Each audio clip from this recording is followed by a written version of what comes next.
Il y a bien longtemps que résonnait ici le tic-tac des montres fabriquées par l'industrie horlogère du pays de Gex, il semblerait qu'aujourd'hui, l'heure soit venue de raviver le mouvement perpétuel, celui de l'audace humaine, des inventions des maîtres horlogers gexois qui voyaient dans la course du temps la possibilité de bousculer le moment présent.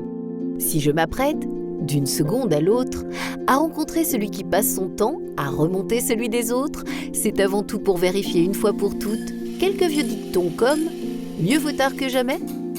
En effet, il n'est jamais trop tard pour remettre les pendules à l'heure, ou comme là, je vais réveiller cette vieille machine qui depuis plus de 50 ans n'a pas vu le temps passer. C'est là que j'interviens, c'est à chaque fois un défi, pas une course contre la montre, mais plutôt un rendez-vous avec l'instant T, celui du redémarrage de cette belle endormie.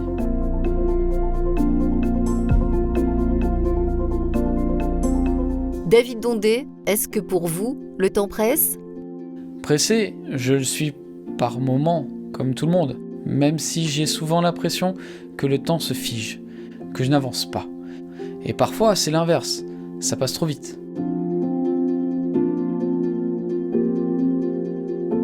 Je sais que mon projet de vie va prendre du temps à se concrétiser, mais je peux vous l'assurer, j'y suis à temps plein. Justement, David Dondé, être horloger d'art en 2019, n'est-ce pas vivre à contre-temps, voire hors du temps ?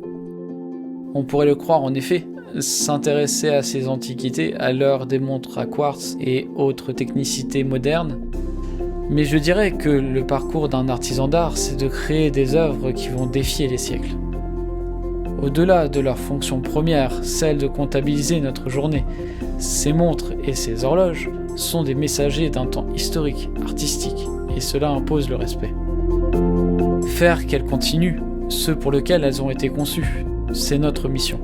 Qu'elles nous survivent pour braver le temps. Voilà en quoi on est passeur de temps. Sauvegarder ce patrimoine matériel, mais aussi ce savoir-faire, c'est à la fois rattraper le temps perdu, se reconnecter au temps qui passe et tout faire pour que cela dure. David Dondé, tout le monde le dit, le temps c'est de l'argent. Et pour vous alors ? Pour moi, cette passion pour l'horlogerie n'a pas de prix. C'est vrai que les artisans d'art, comme moi, nous sommes tous des passionnés et loin d'être riches. Mais la vraie valeur est ailleurs. L'artisanat d'art, c'est un peu comme la poésie, le théâtre. Son existence même est liée au bonheur qu'il confère à qui sait en reconnaître la valeur. Tant qu'il y aura des mécènes, comme la Fondation de la Banque Populaire, il y aura des gens, des artistes qui s'engageront dans les métiers d'art. Je peux qu'au nom de la Banque Populaire Auvergne-Rhône-Alpes reféliciter Monsieur Dondé de l'obtention de ce prix auprès de la Fondation Banque Populaire. On est face à un entrepreneur passionné, qui développe une activité technique et puis je pense qui met en avant le savoir-faire à la française qu'on se doit tous de pousser aujourd'hui et nous, notamment via notre métier de banquier.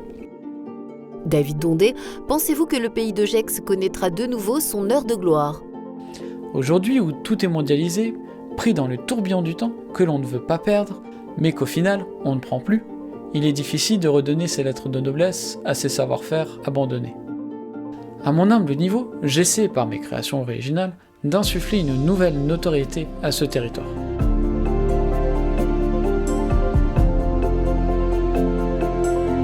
Voilà, 5 minutes, 10 secondes et 15 centièmes viennent de s'écouler au cadran de la montre mystérieuse de David. Mouvement perpétuel, échappement, tourbillon, complications. J'espère que toutes ces merveilles d'ingéniosité et de micromécanique vous ont donné l'envie de partager avec notre artisan d'art un moment d'échange autour de sa passion. Pour ça, ne vous inquiétez pas, il a toujours du temps.